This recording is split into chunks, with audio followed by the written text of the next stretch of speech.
안녕하세요 여러분. 오늘의 기사 내용은 20대가 왜 킨들 전자책 리더기를 구매하는지 와 대법원이 도널드 트럼프 전 대통령에게 면책 결정을 내린 이유에 관한 것입니다. 우선 좋아요 버튼을 누르고 채널 구독 및 알림 설정도 잊지 마세요. 여러분의 관심과 지지가 저희에게 큰 힘이 됩니다. 첫 번째 영상은 20대가 왜 킨들 전자책 리더기를 구매하는지에 대해 이야기해보려고 합니다. 최근 틱톡에서 해시태그 북톡이라는 해시태그로 톡서 커뮤니티가 활발히 활동하면서 킨들이 큰 인기를 얻고 있다고 하는데요. 어떤 이유로 젊은 층이 이 가젯을 선호하게 되었는지 함께 살펴보겠습니다. 먼저 킨들의 인기가 상승한 이유부터 알아볼까요? 아마존의 부사장 케빈 키스에 따르면 지난 2년 동안 킨들 판매가 두 자릿수 성장률을 기록했다고 합니다. 특히 45세 미만의 고객층에서 가장 빠르게 성장하고 있다고 하네요. 이는 젊은 독자들이 킨들을 많이 구매하고 있다는 것을 의미합니다. 이제 왜 젊은 층이 킨들을 선호하게 되었는지 더 깊이 들어가 보겠습니다. 바로 해시태그 북톡의 영향력 때문입니다. 틱톡의 문학 하위 문화인 북톡은 젊은 독자들이 독서 목록을 공유하고 독서 습관을 기록하며 다양한 독서 도전을 하는 플랫폼입니다. 여기서 많은 사용자들이 킨들을 사용하며 독서를 즐기고 있습니다.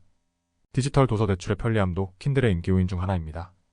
오버드라이브에 따르면 도서관 대출은 2019년 이후 75% 증가했으며 아마존의 킨들 얼리머티드를 통해 400만 권 이상의 디지털 도서를 대여할 수 있습니다. 이러한 서비스는 독자들이 더 쉽게 책을 접할 수 있도록 도와줍니다. 몇 가지 개인적인 사례도 함께 공유해 보겠습니다. 예를 들어 23세의 질리언 페이는 팬데믹 동안 독서 습관을 되찾아 킨들을 구매했으며 현재 매년 130권 이상의 책을 읽고 있습니다. 또한 45세의 네이선 라틸은 종이책을 수집하다가 킨들을 사용해보면서 전자책의 편리함을 깨닫고 더 많은 책을 읽게 되었다고 합니다. 킨들 사용자가 증가함에 따라 다양한 액세서리도 함께 인기를 끌고 있습니다.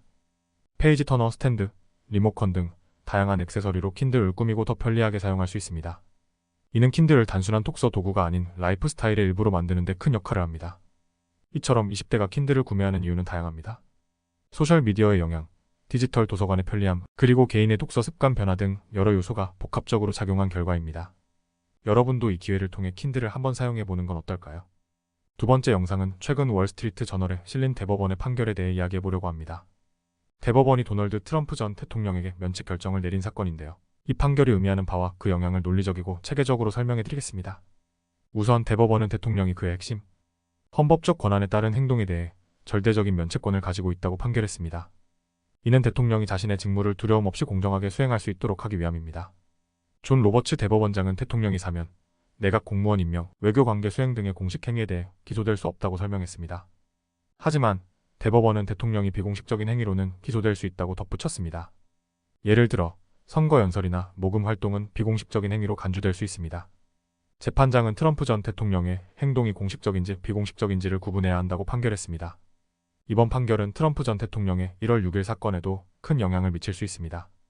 법원은 트럼프 전 대통령이 2020년 대선에서 선거 사기 주장을 전개하기 위해 법무부를 부당하게 이용했다는 혐의를 일부 기각했습니다. 하지만 트럼프 전 대통령이 마이크 펜스 전 부통령에게 선거 결과를 뒤집으라고 압력을 가한 혐의에 대해서는 재판장이 공식 행위인지 여부를 판단해야 합니다. 이 판결은 트럼프 전 대통령이 직면한 다른 3가지 형사사건에도 영향을 미칠 수 있습니다. 예를 들어 트럼프 전 대통령이 백악관을 떠난 후 기밀 자료를 보관하고 이를 되찾으려는 정부의 노력을 방해한 혐의 등이 있습니다. 대법원의 판결은 이 사건들도 제한할 수 있습니다. 대법원의 판결에 대해 소니아 소토마요르 판사와 다른 자유주의 반대자들은 강하게 반발했습니다. 소토마요르 판사는 대통령이 법 위에 있는 왕이 되었다며 이 판결이 엄청난 장기적 결과를 초래할 것이라고 경고했습니다. 엘레나 카간 판사와 케탄지 브라운 잭슨 판사도 판결의 모호함을 비판하며 대통령의 행위가 언제 범죄에 해당하는지 판단하기 어렵게 만든다고 주장했습니다. 이번 판결은 조 바이든 대통령을 포함한 미래의 대통령들에게도 큰 영향을 미칠 수 있습니다. 트럼프 전 대통령은 재선된다면 법무부를 이용해 바이든 가족과 다른 경쟁자들을 처벌할 수 있다고 공개적으로 언급한 바 있습니다. 이로 인해 대통령의 범죄 행위가 거의 처벌받지 않을 가능성이 커질 수 있습니다. 이번 대법원의 판결은 대통령의 면책권을 강화하면서도 비공식적인 행위에 대한 기소 가능성을 열어두었습니다. 이는 트럼프 전 대통령뿐만 아니라 미래의 모든 대통령에게도 중요한 영향을 미칠 수 있습니다. 오늘은 여기까지입니다. 다음 영상에서 더 유익하고 흥미로운 내용으로 찾아뵙겠습니다. 이 영상은 투자 의견이 아닙니다. 매우 감사합니다.